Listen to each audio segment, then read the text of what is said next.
It's a real pleasure to be able to join Marianne and the Monterey County Business Council for this forum. In a way, this is coming back home for me, and actually my husband for a couple of reasons. He introduced himself as support staff for 51 years. That's true, or at least I keep hoping, it's true. And but Marianne, we actually have only been married 48. But on July 4th, coming up, it'll be our 48th wedding anniversary, and we spent a lovely 2-3 day honeymoon here in Monterey. So this is special to us. In 1969, okay. And as Marianne said, she and I love to be with people who have the right anatomy to get anything done. And usually it means first being willing to think and speak up, have heart, and actually have courage to continue to follow through. And I know Pete got stuck with being the head of the organization because he wasn't at a meeting. But you keep all showing up. And for the California Emerging Technology Fund, which is a really crazy name, I think, that the California Public Utilities Commission came up with, another crazy thing they invented, is really about closing the digital divide in California. CETF came out of mergers in 2005 when SBC bought AT&T, Verizon bought MCI.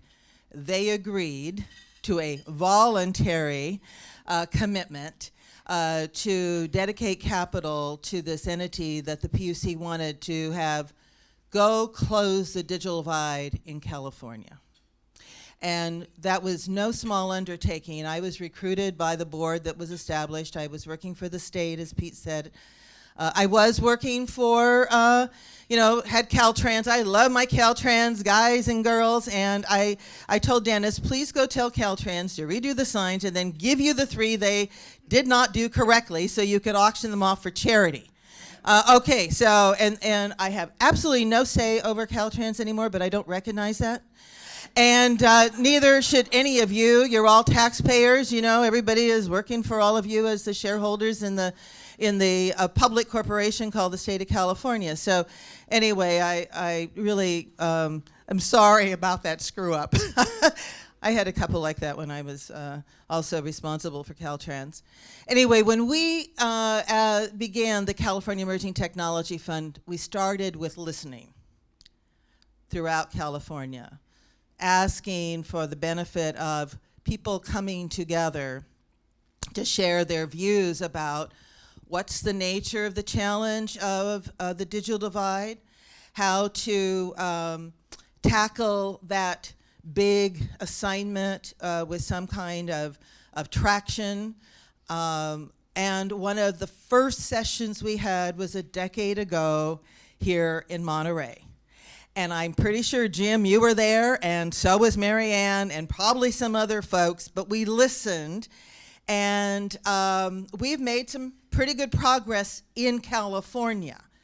To be sure, it's not just the California Emerging Technology Fund, although we've been somewhat of a catalyst, and that was what was intended, that we work with the state government, that we work with industry, the Public Utilities Commission, and most importantly, organizations such as the Monterey County Business Council to be on the ground and actually the eyes, ears, and the foot soldiers, the civic leaders that make something happen. Today, we're back to listen. We're at the end of a decade. We set big goals for ourselves, held ourselves accountable that in a decade we could get to these 2 things. One was 98% deployment. 98% of all residences would have high-speed internet access that was actually usable and met your needs, Professor. We're not there yet. No, we're not. And the second was to get to 80% adoption, that there would be 80% of all households in California actually using high-speed internet service at home, regardless of income or demographic group. Today, we just got and released yesterday our 10th annual survey that we commission to be done by a respectable firm. We've had the Public Policy Institute of California do it, the Field Research Corporation. Most recently, it's UC Berkeley's Institute of Government Studies. They find the same patterns over the 10 years, and we have, to be sure, made progress. Today, we stand at 87% of households do access the internet high speed from home. Now, in that 87%, 18% have a smartphone only. Smartphones are marvelous devices. They are amazing to be able to be untethered, navigate the internet, be able to get data wherever you are, use applications. But if you're a student trying to do your homework, superintendent, it is not really easy to do that. I cannot do an Excel spreadsheet on my devices very easily. And if we are trying to get our adults to have information, communication, technology skills, I submit to you a smartphone isn't the way they're going to learn that. And so we have this emerging, distinct segment of the population we call the underconnected, because they're not able to fully use all of the power of the digital revolution. They tend to be poor. They tend to have a lower education. They tend to be not English speaking. That is another underclass. And we have to tackle that in every dimension of public policy we possibly can. Part of what we have done along the way is nudge the legislature. And I am really pleased that one of the ideas that took hold and now has been established are regional consortia. Steve Blum is going to talk about the regional consortia. Several of you serve on that. That got established in law. Why?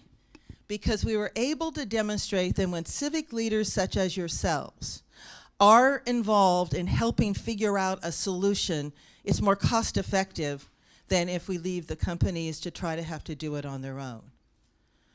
Now think about that. That just actually is common sense, but it is often missing in government. As you know, we talked about, Andy, the whole notion of working in economic development. You've got the private sector expertise. You're serving in the public sector now. We bring those together, which is the hallmark of the Monterey County Business Council.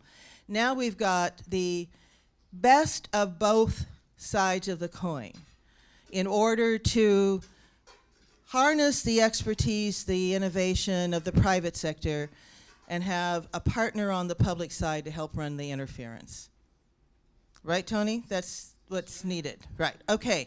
Because all of you who are in this room, who are in the business of communications in one way or another, are risking your own capital. You're trying to figure out how the hell to get through the government bureaucracy. I cannot defend most of what exists out there. Love local government. I had to work for the state, and it just never makes sense, Dennis.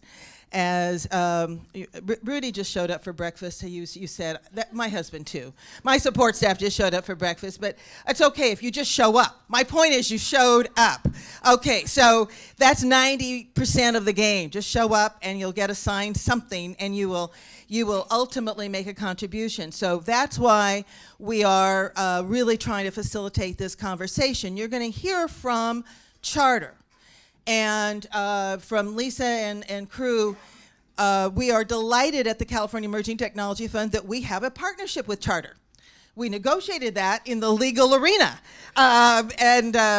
It became voluntary ultimately, but sometimes when you have to call upon whatever anatomy you bring to the table to actually get the people's business done, we end up with a great collaboration, and that's what we want to forge.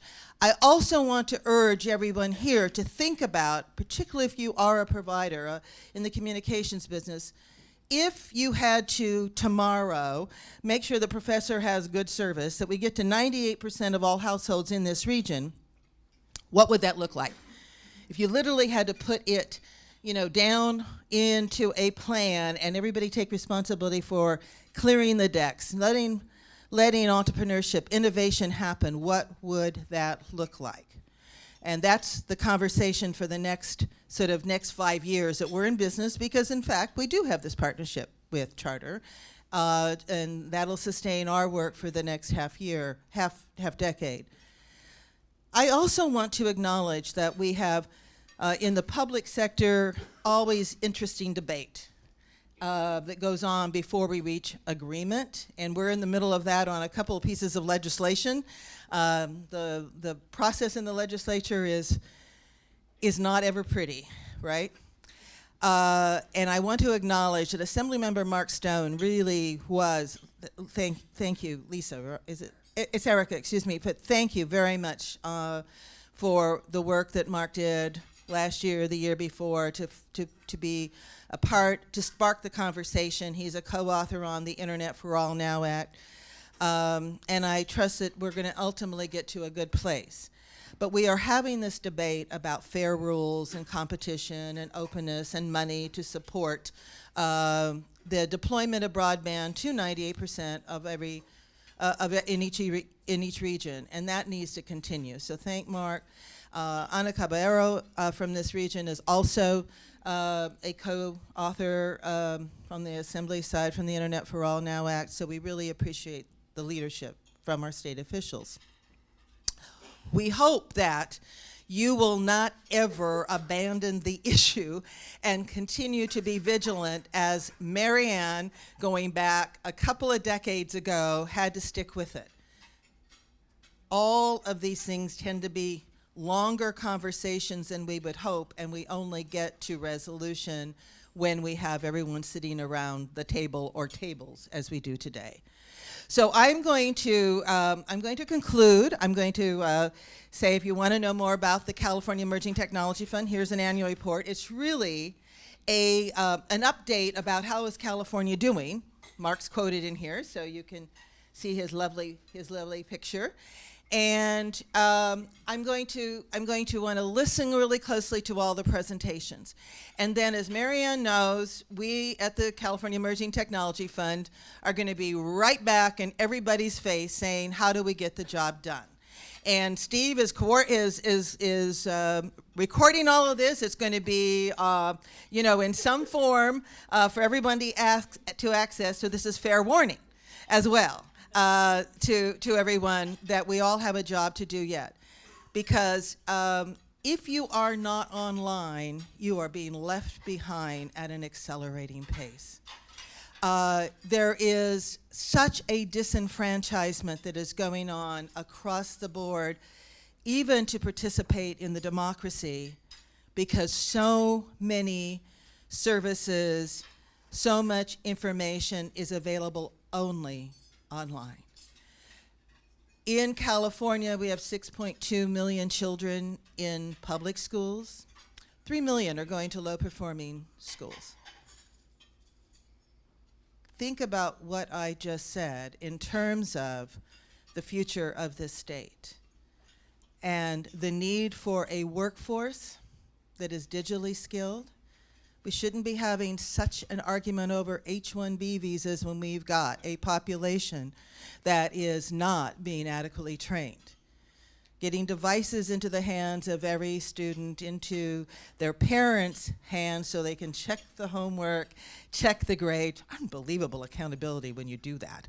And we know how to do that. We call it school to home. We know how to do it. It's not rocket science. It's really hard to do. Labor intensive, but it's not that hard to understand. There is so much at stake in the work that you're doing and the leadership of the Monterey County Business Council in closing the digital divide. I am honored to again be among you to listen and to kick off the next phase of work together. Thank you.